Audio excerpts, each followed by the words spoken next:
नमस्कार दोस्तों, आज की मार्केट सेंटीमेंट वीडियो में आप सभी का बहुत बहुत स्वागत है। आगे बढ़ने से पहले मैं आपसे अनुरोध करूंगा कि आपकी स्क्रीन पे जो पॉइंट्स दिख रहे हैं उनको एक बार पढ़ लीजिए।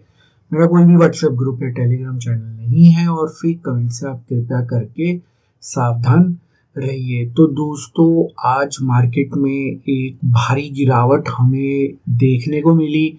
उसके पीछे का प्रमुख कारण था जो HDFC बैंक का ADR है, उसके अंदर गिरावट की वजह से मार्केट का सेंटीमेंट आज नेगेटिव था। और यहाँ पे पिछले कुछ दिनों से संकेत मिल रहे थे, ऐसा लग रहा था कि किसी बड़े प्लेयर को शायद अंदेशा था कि मार्केट नीचे जाएगी तेजी से किसी एक दिन। तो हम वो देख रहे थे कि अंडरग्राउंड मनी फ्लो हमारा नेगेटिव हो रहा था और आज बेसिकली वो डी डे था। तो यहाँ पे दोस्तों मार्केट जब ओपन हुई तो उसके बाद लगभग 200 पॉइंट की रिकवरी मार्केट ने 5 मिनट के अंदर करी। तो यहाँ पे उस समय जो है काफी सारे रिटेल निवेशक, छोटे प्लेयर्स जो हैं बुलिश हो गए, उनको लगा कि मार्केट रिकवर कर जाएगी। लेकिन दोस्तों ये जो अप मूव था, ये जो इतनी बड़ी ग्रीन कैंडल थी, ये लॉन्ग्स को एग्जिट प्रोवाइड करने के लिए मार्केट ऊपर की तरफ आई थी। तो अब काफी लोग कहेंगे कि भी मार्केट के बाद तो ये ज्ञान कोई भी दे सकता है। तो अगर आप अपना एनालिसिस खुद करते हैं, मनी फ्लो का एनालिसिस खुद करते हैं, तो आपको मालूम पड़ गया होगा 9:45 पे कि हमारा मनी फ्लो जो है वो नेगेटिव हो गया था। नेगेटिव होने के पीछे का प्रमुख कारण था लॉन्ग अनवाइंडिंग। मार्केट जैसे ही लगभग 200 पॉइंट्स ऊपर की तरफ आई, वहां पे जो है एक लॉन्ग अनवाइंडिंग देखने को मिली। लॉन्ग्स ने अपनी पोजीशन को एग्जिट कर दिया, जिससे हमारा मनी फ्लो जो है वो नेगेटिव हो गया। हमारा आज का न्यूट्रल पॉइंट 21,826 था और जो मार्केट के नियरेस्ट पे था, टॉप के नियर था या टॉप के नियरेस्ट था। और उसके बाद मार्केट ने एक यहाँ पे लगभग जबरदस्त गिरावट दिखाई, लगभग 250 पॉइंट्स की। दोस्तों हमारे पुराने कुछ न्यूट्रल पॉइंट्स थे, आज उनको फॉलो किया गया। मैं बार बार इस चीज को हाईलाइट करता हूँ वीडियो में कि जो पुराने न्यूट्रल पॉइंट्स होते हैं उनको रिस्पेक्ट किया जाता है। तो 21,726 एक न्यूट्रल पॉइंट था, 21,560 था, 21,726 पे मार्केट ने सपोर्ट लेने की कोशिश की।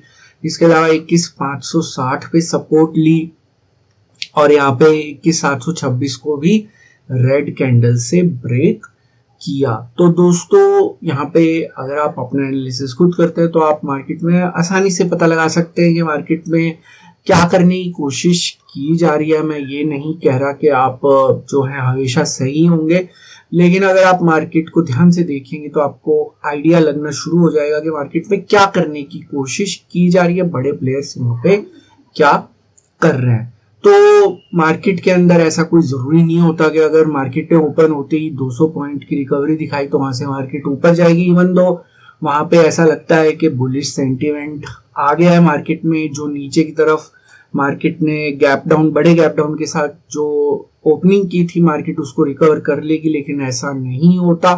कई बार बड़े प्लेयर्स को एग्जिट भी दिलाई जाती है और ऐसा ही आज कुछ मार्केट में देखने को मिला। दोस्तों एक और खास बात कि जो HDFC के बैंक की जो पिटाई हुई, ADR की जो पिटाई हुई, क्या वो डिजर्व करता है? मेरे ख्याल से नहीं करता, क्योंकि जो रिजल्ट्स थे वो इतने बुरे नहीं थे कि उसको इतना शार्प तरीके से नीचे गिराया जा सके। तो मुझे ऐसा लगता है कि एक एक्सक्यूज फाइंड आउट किया गया, एक जिसको कह लीजिए कि आप कह सकते हैं कि एक बहाना ढूंढा गया किस तरीके से यहाँ पे मार्केट को नीचे लेके आया जा सकता है। तो अगर आप रिजल्ट्स को ध्यान से देखेंगे तो रिजल्ट्स मतलब जिसको कह लीजिए एक मिक्स बैग था, उसके अंदर जो है उनका नेट प्रॉफिट 33% इंक्रीज हुआ। इनफैक्ट जो लोन पोर्टफोलियो है वो भी इंक्रीज हुआ।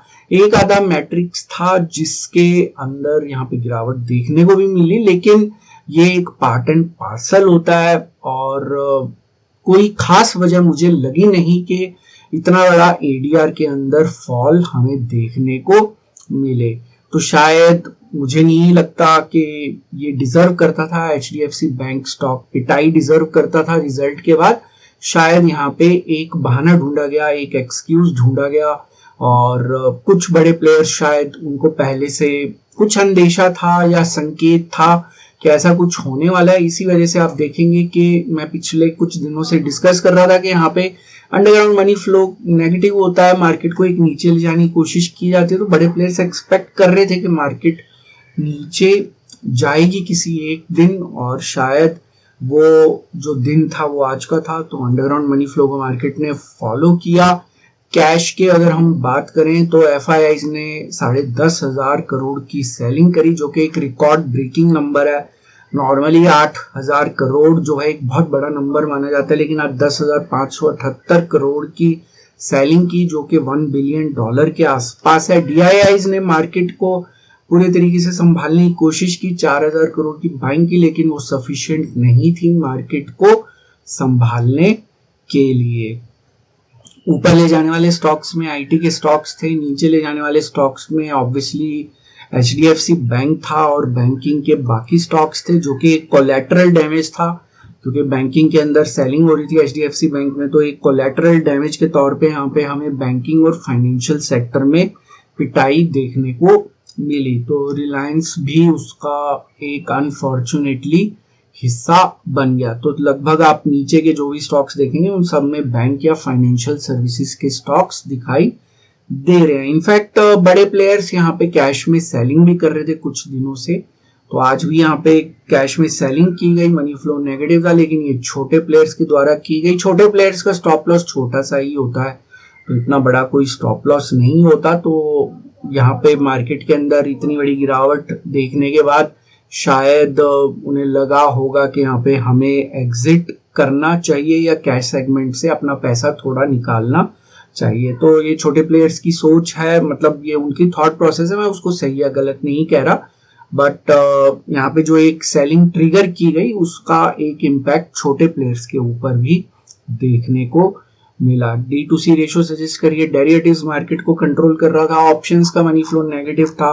फ्यूचर्स के अंदर यहाँ पे आज काफी उथल पुथल देखने को मिली। पिछले कुछ दिनों से फ्यूचर्स में कोई एक्टिविटी नहीं हो रही थी। क्लाइंट्स ने एड़ी चोटी का जोर लगा दिया मार्केट को संभालने के लिए, शॉर्ट कवरिंग की गई, लॉन्ग पोजीशंस बनाई गई, लेकिन अनफॉर्चुनेटली कैश सेलिंग के आगे टिक नहीं पाए। एफआईआईज ने अपनी शॉर्ट पोजीशंस बनाई, वेस्टर्न एफआईआईज ने, सिंगापुर एफआईआईज ने अपनी कुछ पोजीशन क्लोज करी, प्रॉप डेस्क ने भी जबरदस्त शॉर्ट पोजीशंस बनाई।